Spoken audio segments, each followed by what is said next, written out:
नमस्कार। आज के इस वीडियो में हम लोग भारतीय मानसून के अंतर्गत भारतीय मानसून या ये कहें कि दक्षिण पश्चिमी मानसून एवं उत्तर पूर्वी मानसून, इन दोनों क्रमशः ग्रीष्मकालीन मानसून जिसे हम दक्षिण पश्चिमी मानसून के नाम से जानते हैं एवं उत्तर पूर्वी मानसून जिसे शीतकालीन मानसून के नाम से जानते हैं, उसकी उत्पत्ति के बारे में आज हम तापीय संकल्पना का अध्ययन करेंगे कि तापीय संकल्पना के अनुसार भारतीय जो ग्रीष्मकालीन एवं शीतकालीन मानसून है उसकी उत्पत्ति किस प्रकार से होती है।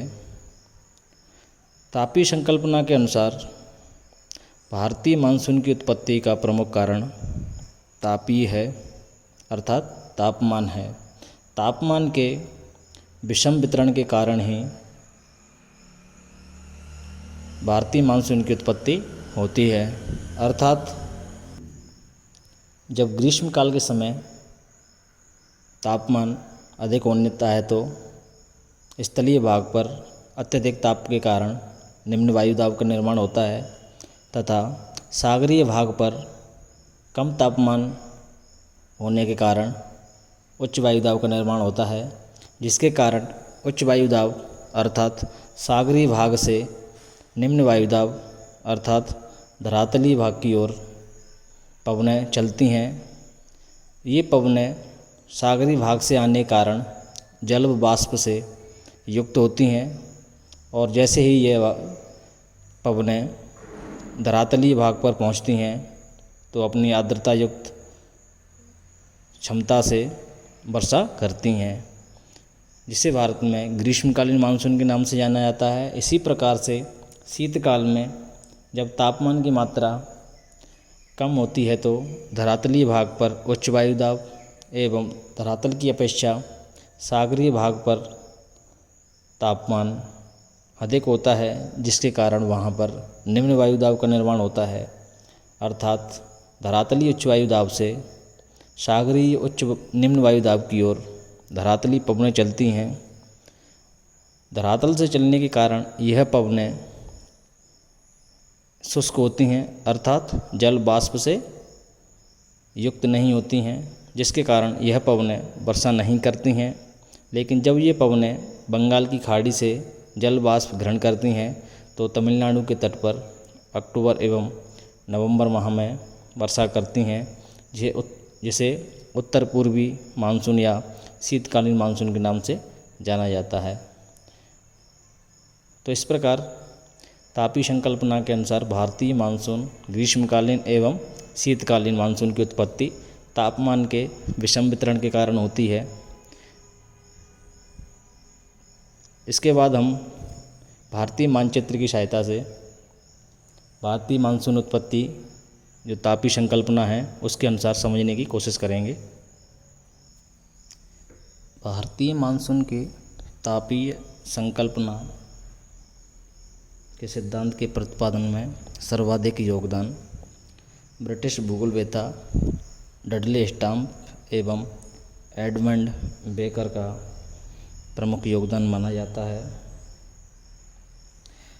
तापीय संकल्पना के सिद्धांत के अंतर्गत सबसे पहले हम ग्रीष्मकालीन मानसून की दशाओं के बारे में जानते हैं। इस सिद्धांत के अनुसार जैसा कि हमने पहले बताया था, मानसून की उत्पत्ति का प्रमुख कारण तापीय है। ग्रीष्मकाल के समय जब सूर्य की स्थिति उत्तरायण होती है अर्थात उत्तरी गोलार्ध में होती है तो सूर्य की किरणें यहाँ पर लंबवत पड़ती हैं, जिसके कारण उत्तरी गोलार्ध में या ये कहें कि एशिया के या भारत के संदर्भ में भारत के धरातलीय भाग पर उच्च तापमान के कारण निम्न वायु दाब का निर्माण होता एवं सागरीय भाग पर धरातलीय भाग की अपेक्षा कम तापमान होने के कारण उच्च वायु दाब का निर्माण होता है।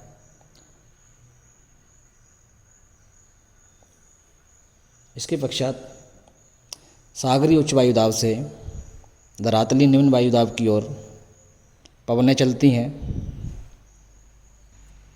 सागरीय उच्च वायुदाब से धरातली निम्न वायुदाब की ओर यह पवनें चलती हैं। यह पवनें जब भूमध्य रेखा को पार करती हैं तो फेरल महोदय के नियमानुसार यह अपनी उत्तरी गोलार्ध में दाईं ओर मुड़ जाती हैं।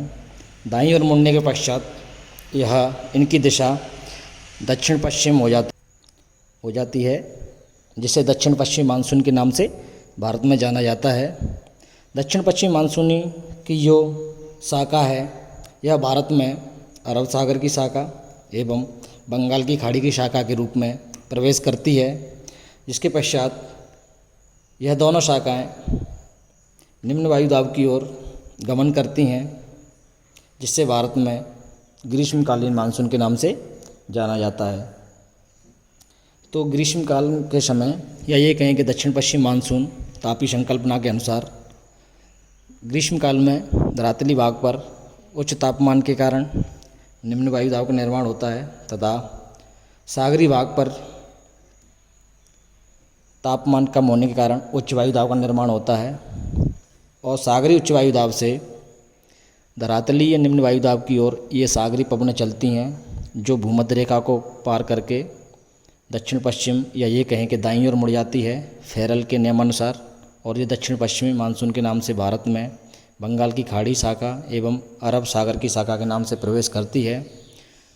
यह पवनें सागरी भाग से आने के कारण जल वाष्प से युक्त होती हैं और जैसे ही धरातली भाग पर पहुंचती हैं तो इन पवनों से वर्षा होती है। दक्षिण पश्चिम मानसून से या ये कहेंगे दक्षिण पश्चिम मानसून सर्वप्रथम बंगाल की खाड़ी में स्थित अंडमान निकोबार द्वीप समूह में पहुंचता है 25 मई को। उसके पश्चात भारत की मुख्य भूमि पर यह मानसून 1 जून को पहुंचता है केरल राज्य में। इस प्रकार ग्रीष्मकालीन मानसूनी शाखाएं अरब सागर की शाखा एवं बंगाली खाड़ी की शाखा के रूप में प्रवेश करती हैं। तो इस प्रकार तापीय संकल्पना के अनुसार ग्रीष्मकालीन मानसून की उत्पत्ति निम्न प्रकार से होती है। इसी प्रकार तापीय संकल्पना के अनुसार शीतकालीन मानसून की उत्पत्ति या ये कहें कि उत्तर पूर्वी मानसून की उत्पत्ति के बारे में भारतीय मानचित्र की सहायता से जानेंगे। शीतकालीन मानसून के समय स्थिति ग्रीष्मकालीन मानसून या ग्रीष्मकाल के समय के विपरीत होती है। शीतकाल के समय जब सूर्य की स्थिति दक्षिणायन होती है तो स्थलीय भाग पर ये कहें कि भारत के स्थलीय भाग पर कम तापमान के कारण उच्च वायुदाब का निर्माण होता है एवं सागरी भाग पर धरातली भाग की अपेक्षा तापमान अधिक होता है, जिसके कारण वहाँ पर निम्न वायुदाब का निर्माण होता है। इसके पश्चात धरातली उच्च वायुदाब से सागरीय निम्न वायुदाब की ओर धरातली पवनें उच्च वायुदाब से सागरीय निम्न वायुदाब की ओर चलती हैं। धरातली भाग से चलने के कारण यह पवनें शुष्क होती हैं, अर्थात आर्द्रता से युक्त नहीं होती हैं। लेकिन जैसे ही यह पवनें बंगाल की खाड़ी में पहुंचती हैं तो बंगाल की खाड़ी से आर्द्रता ग्रहण करके यह पवनें शीतकालीन या ये कहें कि अक्टूबर एवं नवंबर माह के समय तमिलनाडु के तट पर वर्षा करती हैं, जिसे भारत में उत्तर पूर्वी मानसूनी पवनों के नाम से जाना जाता है।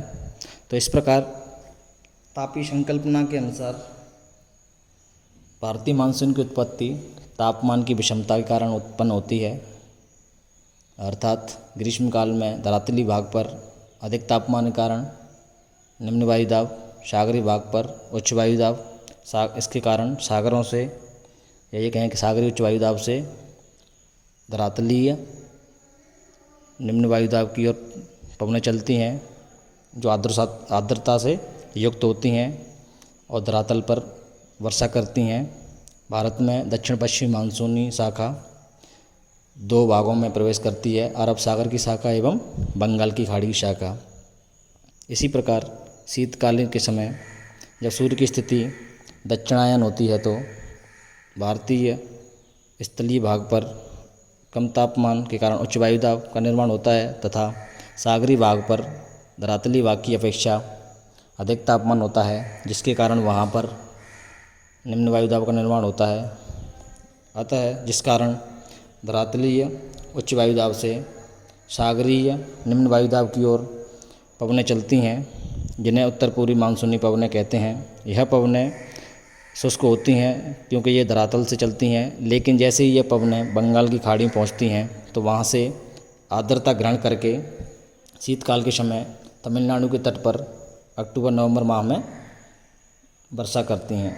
तो इस प्रकार तापीय संकल्पना के अनुसार भारतीय मानसून की उत्पत्ति प्रमुख रूप से तापमान के अलग अलग मौसम में अलग अलग स्थिति के कारण, या ये कहें कि तापीय विषमता जो शीतकाल में अलग एवं ग्रीष्मकाल में अलग होती है, उसके कारण भारतीय उत्तर पूर्वी मानसून या शीतकालीन मानसून एवं भारतीय दक्षिण पश्चिमी मानसून या ग्रीष्मकालीन मानसून की उत्पत्ति होती है। आलोचना के तौर पर इस सिद्धांत के बारे में यह कहा जाता है कि तापीय संकल्पना मानसून उत्पत्ति की एक सरल या ये कहें कि एक आम अवधारणा है, क्योंकि सूर्य की स्थिति उत्तरायण अर्थात भूमध्य रेखा के उत्तर में एवं भूमध्य रेखा के दक्षिण में या उत्तरायण एवं दक्षिणायन हर वर्ष होती है समान रूप से, लेकिन मानसून के आगमन में हर वर्ष अलग अलग अनिश्चितताएं होती हैं। अर्थात कभी मानसून की उत्पत्ति या मानसून पहले आ जाता है, कभी मानसून देर से आता है, कभी मानसून के समय अधिक वर्षा की प्राप्ति होती है, कभी मानसून के समय पहले की अपेक्षा कम वर्षा की प्राप्ति होती है। अर्थात मानसून की उत्पत्ति के लिए